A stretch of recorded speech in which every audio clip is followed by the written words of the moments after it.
Bismillahirrahmanirrahim. Welcome to EEE 415 Digital Image Processing. Today our topic is image restoration and reconstruction.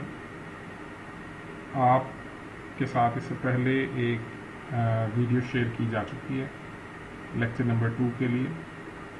Lecture number 2 के अंदर image reconstruction, restoration and reconstruction का mathematical component उस video में एक professor हैं जो explain कर रहे थे। एग्जैक्टली वही चीज़ मुझे भी करनी थी, तो इस ई लर्निंग का फ़ायदा उठाते हुए मैंने वो मैथमेटिकल पोर्शन आप लोगों के साथ वो वीडियो शेयर कर दी।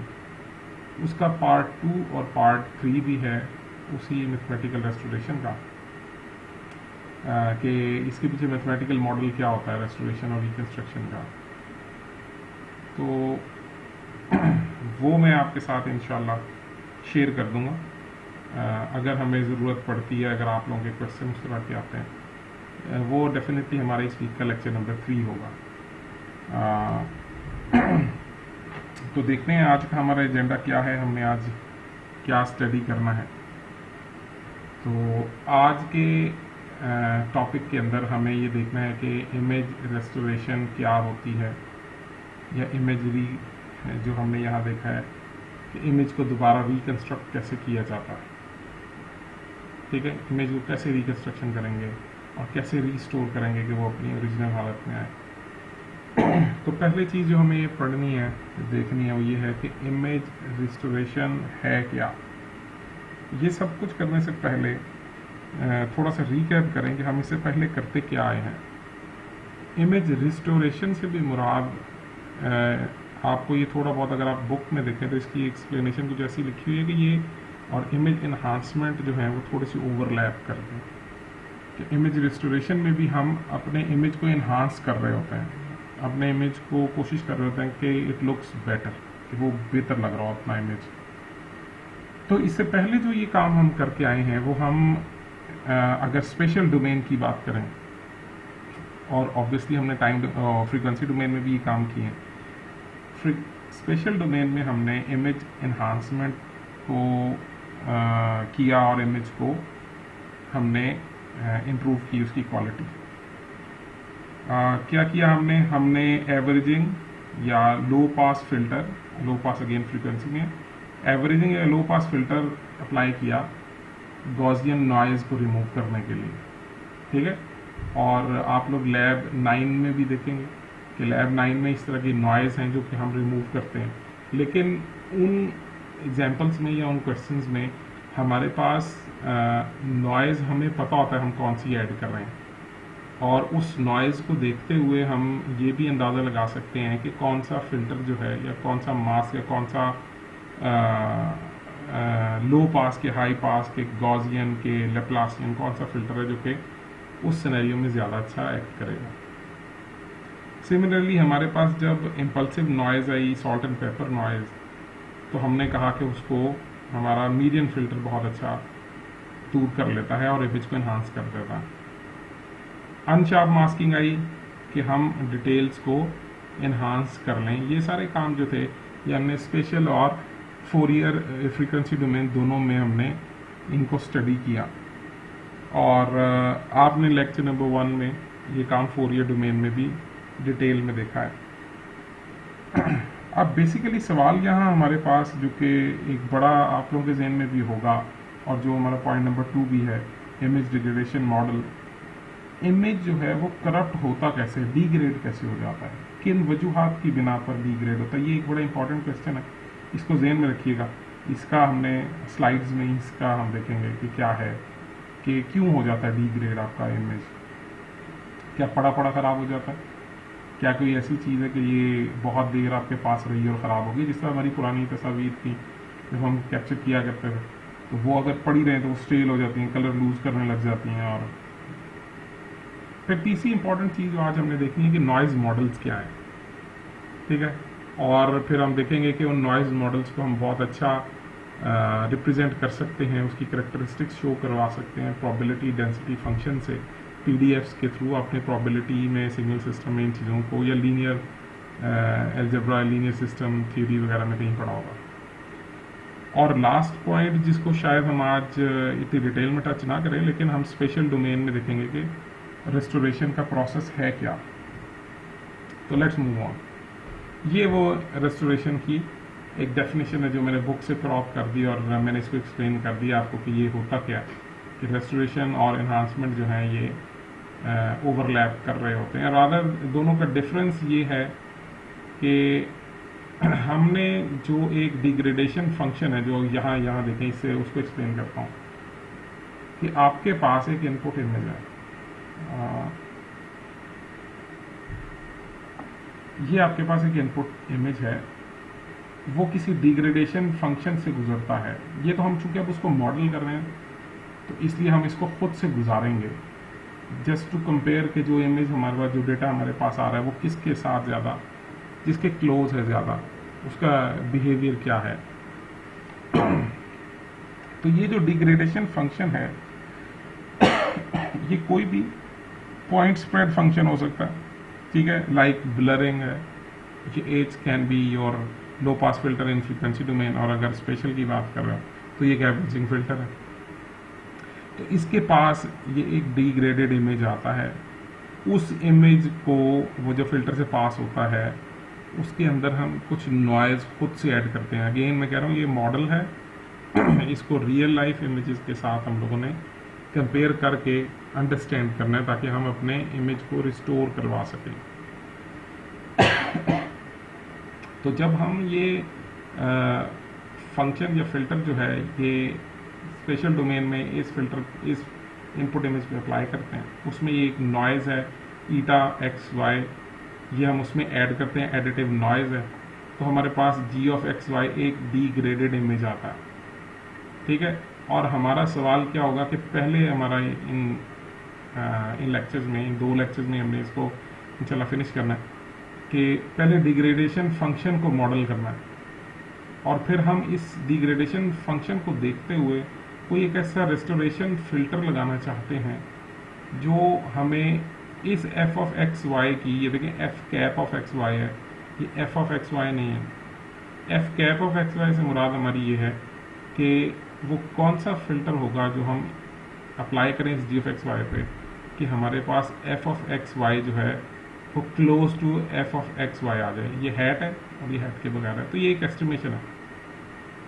अगर तो हम स्पेशल डोमेन में ये काम कर रहे हैं तो ये जी ऑफ एक्स वाई हमारे पास अटेन होता है by convolving F of x Y with H of x Y and then adding the noise factor to that to get the G of x Y, ठीक है। और ये देखो, ये इन्होंने ये पूरे प्रोसेस को, मॉडल को 2 हिस्सों में डिवाइड किया हुआ है कि ये एक डिग्रेडेशन वाली साइड है, मॉडल का डिग्रेडेशन का हिस्सा है, और ये रेस्टोरेशन का हिस्सा है कि हम अपने इमेज को रिस्टोर करना चाहते हैं, यानी जो चीज़ हमने की है वही हम इसमें से निकालना चाहते हैं। और अगर यही प्रोसेस फ्रीक्वेंसी डोमेन के अंदर हम करते हैं तो फिर definitely g of u v is equal to F of u v, और ये कन्वोल्यूशन जो है ये मल्टीप्लिकेशन में चेंज हो जाएगा।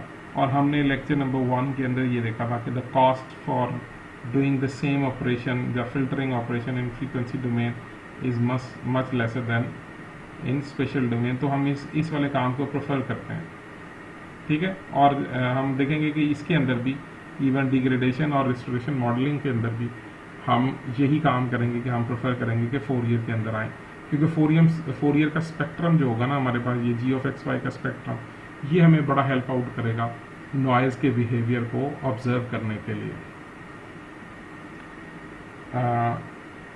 आई गेस के चीज़ें क्लियर हो गई होंगी आपको। Let's move on, next slide पे चलते हैं।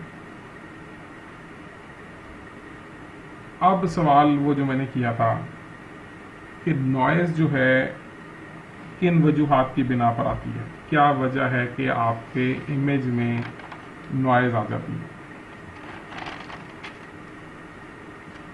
ठीक है। तो नॉइज़ की जो रीजंस हैं आपके पास, उसमें पहली है ऑब्जेक्ट्स इम्प्योरिटीज़ हैं, इमेज एक्विजिशन है, इमेज ट्रांसमिशन है, ठीक है। हमारे पास जो नॉइज़ आने की वजूहात हैं उनमें एक बड़ी वजह यह है कि हमारे पास जो सेंसर का एलिमेंट है जिस कैमरा से हम कैप्चर करना चाह रहे हैं, ऑब्जेक्ट इम्प्योरिटीज़ की जो हम बात कर रहे हैं, कि हमारे पास जो सेंसर एलिमेंट्स है वो आइडियल नहीं है, तो जो इमेज को कैप्चर कर रहा है वही नॉइजी है, वही प्रॉपर तरीके से इमेज को कैप्चर नहीं कर पाता। आइदर वो ज़्यादा लाइट एज्यूम कर लेता है या वो लाइट को कम करता है। जिस तरह कुछ हमारे सेल फोन इस तरह के थे शुरू में जब स्मार्टफोन इंट्रोड्यूस हुआ, तो उसमें उनको कैमरास का तो शौक था, लेकिन कैमरा स्पेशली जो सेल्फी कैमरा था दैट वाज वेरी बैड। तो जो इमेज कैप्चर होता था वो इनहेरेंटली इसकी वजह से होता था कि हमारे सेंसर एलिमेंट्स अच्छे नहीं हैं। कैप्चरिंग में कोई मसला नहीं है, लाइट्स भी ठीक हैं, सराउंडिंग भी ठीक है, लेकिन जो सेंसर एलिमेंट है वो ख़राब है। दूसरा, कभी कभार कुछ एनवायरमेंटल कंडीशंस भी हो जाती हैं। फॉर एग्जांपल लाइटनिंग कम ज़्यादा हो जाती है, जिसकी वजह से हमारे इमेज में एक अनवांटेड सी चीज़ आ जाती है जिसको हम नॉइज़ कहते हैं।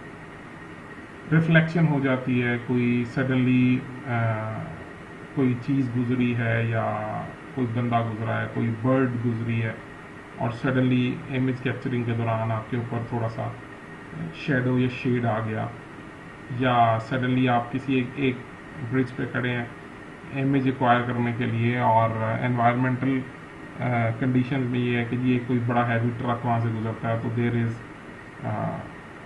आप फील करते हो थरथराहट है और उससे कैमरे में जिटर आ जाता है और आपके इमेज में नॉइज़ आ जाती है।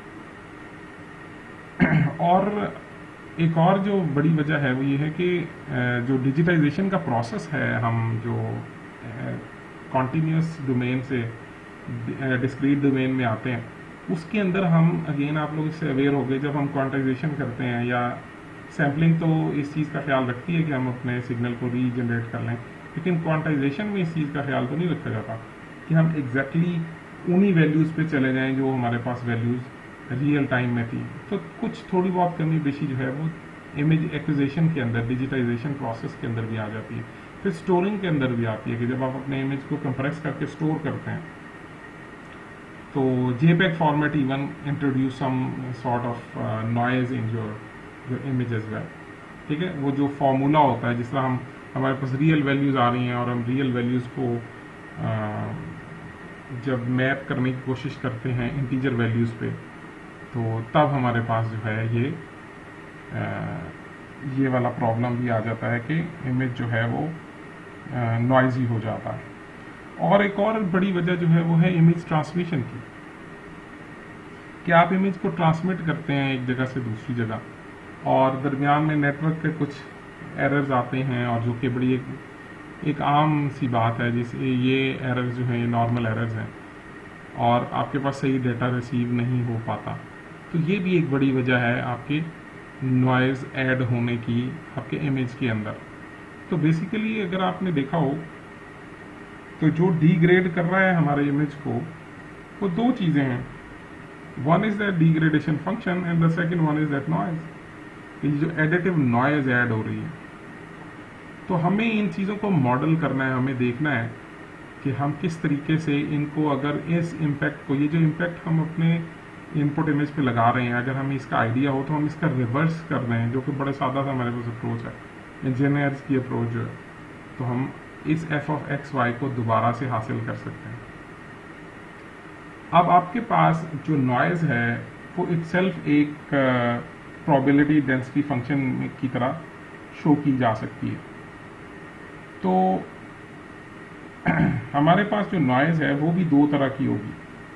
ठीक है, एक आपके पास पीरियोडिक नॉइज़ होगी जो कि एक ख़ास इंटरवल के बाद अपने आप को रिपीट कर रही होगी, और दूसरी आपके पास नॉन पीरियोडिक नॉइज़ जो कि मेजॉरिटी ऑफ द केसेस में होगी, और उसको हम कहते हैं IID। What we call it? We call it IID।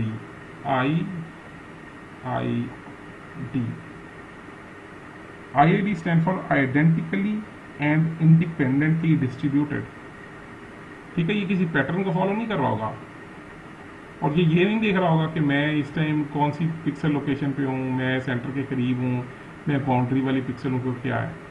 तो ये जो है ये आइडेंटिकली और इंडिपेंडेंटली डिस्ट्रीब्यूटेड है, तो it's sort of a difficult as well to जज दैट काइंड ऑफ नॉइज़ कि ये कौन सी नॉइज़। अब ये जो नॉइज़ हमारे पास होगी इसको हम दो तरह से ऑब्जर्व कर सकते हैं, और इसकी दो तरह से प्रॉपर्टीज होंगी. One is it's special properties होंगी नॉइज की, कि टाइम डोमेन में नॉइज क्या बिहेव कर रही है. And the second is frequency properties of the noise के फ्रीक्वेंसी स्पेक्ट्रम, फोरियर स्पेक्ट्रम क्या बता रहा है. तो स्पेशल प्रॉपर्टीज क्या होंगी कि हम ये देखेंगे कि ग्रे लेवल वैल्यूज जो है पिक्सल्स की वो क्या बिहेव कर रही हैं, क्या उनमें कोई नए आर्टिफैक्ट्स बनना शुरू हो गए हैं, जो कि हम देखेंगे पीरियोडिक नॉइज के केस में होते हैं. नॉइज के केस में ब्लरिंग का इफेक्ट जो आ जाता है, ठीक है. उसके अलावा हमारे पास कैमरा जिटर्स जो आ जाते हैं, और नॉइज जिससे हमने कहा सराउंडिंग नॉइज आ जाती है, लाइट कम हो जाती है, ब्लैक वाइट और इस तरह की चीज़ें आ जाती हैं, ठीक है. तो ये वाली जो चीज़ें हैं ये हम स्टडी करेंगे अपने स्पेशल प्रॉपर्टीज ऑफ नॉइज के अंदर.